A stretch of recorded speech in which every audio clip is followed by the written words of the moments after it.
How's everyone doing? James from OnType here. Today we're looking at the INTJ INTP relationship. We're going to see how they're similar, how they're different, how they get along as well. Both of these personality types often think that they're very compatible to the degree that they often think they're the same personality type. They can think they're so similar because they have a lot of things in common. Both introverted personality types, of course, both intuitives and both thinkers. Very similar there. I have the Mike and Jay. That is an INTJ INTP relationship. Mike being an INTJ, Jay being an INTP. But we won't go too into that. If you're a Red Letter Media fan, let me know in the comments down below. NI for INTJs, TEFISE as their top 4 functions. INTPs have TINESIFE as their top 4 functions. As you'll see, those thinking, intuition, feeling, sensing functions pretty close together. So both very similar when it comes to their order of prioritization. Let's get into it. First, we have the future focus. Both of these types have a focus on the future, on what ifs and the abstract, looking for deeper hidden meanings. These types are always trying to see where things are going, look ahead at the future. What's going to happen next? What can I do? What can we do? INTJs, of course, focus on the individual. What do I want to do? What can I do? INTPs focused on other people. What can you do? What do you want to do? And that works well in a relationship because they're giving the INTJ options. They're giving all these possibilities, and the INTJ is allowed to choose and make that final say.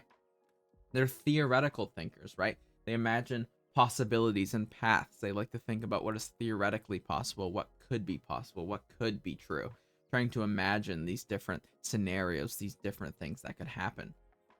Planning ahead, and both of these types, when together, they both plan well together. They're able to make different strategies up. They're able to come up with different ways forward and be able to work in that way when it comes to their decision making. So these two types are good decision makers together. They're able to show intention and show what they want, show commitment, show where they're going in life. What do you want out of life? What do you want out of this relationship? And be able to kind of join up on their intentions. But there can be miscommunication with these functions because both of these types are introverted. Sometimes the INTJ may not share the things they want and share their plans as much as the INTP would want, and the INTP may not initiate questions as much as the INTJ wants. INTPs may not ask, what are you going to do? What are you going to choose here? And the INTJ then might not answer. Both of these types are responding, which means they prefer when another person initiates. And so there may be slight miscommunication there. Things like, what if I were a worm? That's what I'm talking about when I'm talking about abstract questions. What if this? What if I was this? What would you do? But not so simple. That's more of a intuition child, intuition inferior type of question because it's kind of an unrealistic theoretical. Higher intuition types are going to ask more realistic theoreticals, real what if this, and see that more as a real thing. But that is a what if question. And when it comes to the thinking focus, both of these types, they prioritize things such as facts. They prioritize truth, honesty, logic, deduction, analysis. They prioritize these things very heavily. They're not necessarily afraid to be honest to one another. They're not afraid to speak their mind, say what they're really thinking. And both of them want to know what the other person is thinking. And the INTP, especially with TI Hero, likes to be able to share their thoughts on things. And in general, both of these types care more about objective analysis than emotion, which of course can lead to some communication problems if neither one is sharing their emotions openly. Some things might get stuffed down, some true feelings might get stuffed down, but in general, they're not going to care all that much because what they are open about is their thoughts. So they always know where the other person stands with what they think. So they have kind of that alignment on truth, and they want and they need to be honest to each other to create that bond. And in general, when it comes to those emotions being stifled, INTPs don't try and offend others, but they don't mind being bullied. And what I mean by this is INTPs, they have very low FI, which means they don't mind if they're the subject of a roast. But in general, they're going to try and not hurt the INTJ's feelings because they do have that FE. So in their relationship, they're not going to necessarily be mean, but they're not always going to care if people are mean to them. And the INTJ likes that because INTJs don't necessarily care about how other people feel, especially when it comes to things that they might not feel themselves.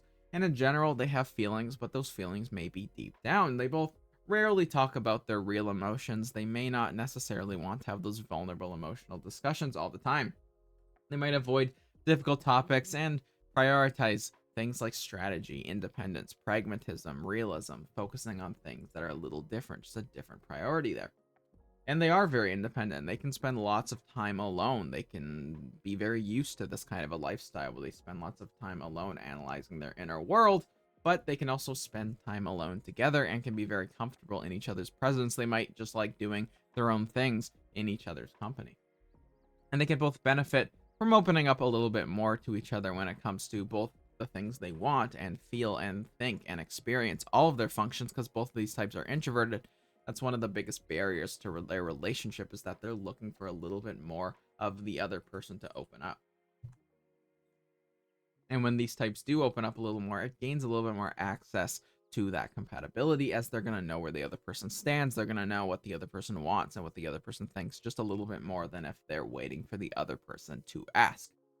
And then we have their sensing functions, which are pretty low as well. And there can be a bit of a sensing overload factor going on here.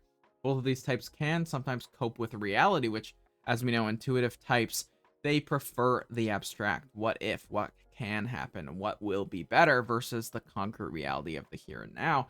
And they can sometimes deal with this through things like hedonism or self-destruction if they're unhealthy. They may overindulge in sensory pleasures to try and deal with the fact that they might be uncomfortable with the way things are, or, feeling bitter or feeling regret with things that have already happened. That's going to be their experience with the concrete. And they can sometimes be self-destructive in the concrete world as well, not necessarily taking care of their health and their needs. Because, yeah, like I said, they see what can be improved, and they can sometimes be annoyed at what is, because it's such a big divide or a clash to what they want. But really, they can enjoy each other's company in a really true and silent way, but they might want to express it more and more to gain more of that compatibility. But in general, these types are, very comfortable in each other's presence. They can enjoy experiences. They can enjoy staying in. They might not necessarily go out a ton, but they're going to enjoy staying in, watching a movie, playing video games. They can enjoy those kind of experiences that are a little more introverted, but doing those things together. And they're going to feel very comfortable with each other, because the INTJ is trying to make the INTP comfortable, and the INTP is trying not to hurt the INTJ's feelings, so some of their insecurities are being protected by each other. INTJs, another thing, definitely don't want to be afraid to initiate more, because they can sometimes be a bit apprehensive, because they're a little worried, oh, what if people reject me? What if it doesn't go well? They definitely don't want to be afraid to initiate more and use that desire for the relationship to really open up the INTP to then get excited about the experiences they're going to have. So when an INTJ and an INTP are a little bit more willing to be vulnerable, take some risks in terms of relationships, they're going to have an even deeper connection, and it's going to be a little bit more easy flowing. Some strengths, though, of this relationship, both of these types can definitely feel like they found someone who gets them. They found someone who's a lot like them. They like to spend time alone, think things through, be analytical, look things up, research things, prioritize facts. They're not getting weighed down in unnecessary emotional drama or superficial reality shows necessarily, although reality shows are pretty funny, but just not necessarily going to be focused on some of those sensory things that they may find a lot of people in their life are. And so they can really enjoy that they found someone who's kind of pragmatic and independent and forward thinking like them. They get to talk very abstractly, make honest jokes, be straight to the point, be pragmatic about life, be realistic about things, and have those kind of deep conversations together. And that's what these types love, is those very deep intellectual conversations together where they analyze things. They don't necessarily have to be overly emotional to feel a connection. They don't have to always express their emotions. They can still feel that subtle connection deep down, and that can kind of be a telepathic connection without always needing to express it. That brainstorming honesty is kind of mixed together to create a comfort, and of course it's mixed with the literal comfort they feel because they're so compatible with each other. So yeah, final thoughts. Both of these types can have a great relationship together. They're still the second most compatible, and of course it's not just about the order of technical compatibility, but it's about nurture. It's about your personal desires for a relationship. If you're looking for someone who's a lot more like you, a lot more introverted, someone who's maybe got some of these qualities, that's going to be a great relationship for you. They can both be very independent, but they can kind of do this together. They can kind of be independent together, get along. They might not always openly express everything, but they can still kind of understand where the other person's at, understand the other person very well, because they are very similar, but they might need a little bit of extra effort for some communication at times if things are a little murky, unclear. Yet one person might have to take the reins and bring things up, bring up difficult topics, talk about some things they may not want to talk about, just occasionally to keep the health of the relationship alive. I hope you guys enjoyed. Please subscribe down below as it helps the channel. Let me know in the comments down below what you think about this relationship and any other relationships or topics you'd like me to talk about. So yeah, please like, subscribe, and I hope you all have a great day.